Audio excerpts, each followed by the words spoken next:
Hello, welcome to deep study point. दोस्तों, आज हम बात करेंगे रूट वर्ड साइड से संबंधित कुछ वर्ड्स के बारे में। जैसा क्वेश्चन नंबर फर्स्ट में दिया गया है, किलिंग ऑफ वंस वाइफ, अपनी वाइफ की जो हत्या होती है उसको क्या बोलते हैं। देखो, जिस वर्ड के लास्ट में CID आता है, इसका मतलब किसी न किसी की हत्या होती है, किसी न किसी का मर्डर होता है। जैसा क्वेश्चन नंबर फर्स्ट में अपने को बताया गया कि वाइफ की जो हत्या होती है उसको क्या बोलते हैं। तो देखो, पहले ऑप्शन ए की बात करते हैं। तो पैट्रिसाइड जो होता है वो होता है पिता की हत्या। अगर कोई अपने पिता को मारता है तो उसको बोलते हैं पैट्रिसाइड। सुसाइड और ऑटोसाइड दोनों एक दूसरे के सिनोनिम है, दोनों का मतलब होता है खुद की हत्या। अगर कोई इंसान खुद को मार लेता है तो उसको बोलते हैं सुसाइड या ऑटोसाइड। ऑक्सोरिसाइड जो वर्ड है इसका मतलब होता है अपनी वाइफ की जो हत्या होती है उसको बोलते हैं ऑक्सोरिसाइड।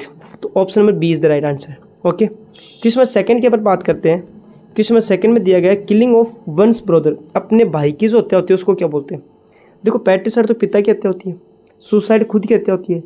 एक वर्ड है सोरोरिसाइड। सोरोरिसाइड जो होता है वो होता है सिस्टर की हत्या जो होती है उसको बोलते हैं। अगर कोई अपनी सिस्टर को मार देता है या उसका मर्डर करता है तो उसको बोलते हैं सोरोरिसाइड। यहाँ फैट्रिसाइड जो वर्ड है इसका मतलब होता है अपने भाई की हत्या या ब्रदर की हत्या। ठीक है, क्वेश्चन नंबर थर्ड पे चलते हैं। क्वेश्चन नंबर थर्ड में दिया गया है किलिंग ऑफ वन सिस्टर। अभी मैंने बताया कि अपनी जो सिस्टर की जो हत्या होती है उसको बोलते हैं सोरोरिसाइड। ठीक है, रेजिसाइड जो वर्ड है इसका मतलब होता है राजा की हत्या। अगर कोई किसी किंग को मारता है, ठीक है, अगर कोई राजा को मारता है तो उसको बोलते हैं रेजिसाइड। एलिफेंटिसाइड का मतलब होता है हाथी की हत्या, और ऑटोसाइड होती है खुद की हत्या। यहाँ जो सिस्टर की हत्या होती है उसको बोलते हैं सोरोरिसाइड। तो option number B is the right answer. ठीक है, क्वेश्चन नंबर 4 की बात करते हैं। Killing of a new born baby. अगर कोई न्यू बॉर्न बेबी है, कोई जो बच्चा है अभी जन्म लिया है, अगर कोई उसको मारता है तो उसकी हत्या को बोलते हैं। देखो, सुसाइड तो खुद की हत्या होती है, ठीक है, पैट्रिसाइड पिता की हत्या होती है। इन्फेंटिसाइड जो वर्ड है, इन्फेंटिसाइड जिसको बोलते हैं अपन, इन्फेंटिसाइड का मतलब होता है नवजात जो शिशु जो होता है उसको बोलते हैं, उसकी जो हत्या होती है उसको बोलते हैं। होमिसाइड जो होता है वो होता है किसी मानव की हत्या। अगर आप किसी मानव को मारते हो तो उसको बोलते हैं होमिसाइड। ठीक है, क्वेश्चन नंबर सेकंड पर चलते हैं। Next question number 5। Question number 5 में आपको बताया गया है किलिंग ऑफ वंस हस्बैंड, अपने हस्बैंड की जो मौत होती है, हत्या जो होती है उसको बोलते हैं। देखो, सोरोरिसाइड सिस्टर की हत्या हो गई, रेजिसाइड राजा की हत्या हो गई, पैट्रिसाइड पिता की हत्या हो गई, और मैरिटिसाइड जो होता है वो होता है हस्बैंड की हत्या। अगर कोई अपने हस्बैंड को मारता है तो उसको बोलते हैं मैरिटिसाइड।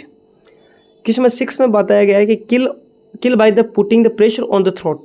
अगर किसी को गला दबा कर उसको मारते हैं तो उसको क्या बोलते हैं। देखो, ये जो वर्ड दिया गया है स्ट्रंगल, स्ट्रंगल जो वर्ड है इसका मतलब होता है किसी को गला दबा के मारना। ठीक है, बाकी वर्ड्स अपने डिस्कस करेंगे। देखो, ऑटोसाइड का मतलब होता है खुद की हत्या होता है, ठीक है, और मैट्रिसाइड जो होता है, हाँ ये देखो, मैरिटिसाइड और मैट्रिसाइड दोनों अलग अलग वर्ड है। मैरिटिसाइड का मतलब हस्बैंड की हत्या और मैट्रिसाइड का मतलब माता की हत्या। ठीक है, नेक्स्ट क्वेश्चन नंबर 7 की अपन बात करते हैं। किलिंग ऑफ वंस फ्रेंड, अपने दोस्त की जो हत्या होती है उसको क्या बोलते हैं। देखो, ये जो ए है ये पी, यहाँ ई की जगह ए आएगा। पैट्रिसाइड ये पिता की हत्या होती है, ठीक है। यूक्सोरिसाइड अपन ने पढ़ लिया, वाइफ की जो हत्या होती है उसको बोलते हैं सुसाइड, खुद की हत्या को बोलते हैं। और यहाँ एक वर्ड दिया गया है एमिसिसाइड। एमिसिसाइड जो होता है इसका मतलब होता है फ्रेंड की जो हत्या होती है, मतलब जो दोस्त की जो हत्या होती है। अगर कोई अपने दोस्त को मारता है तो उसको बोलते हैं एमिसिसाइड।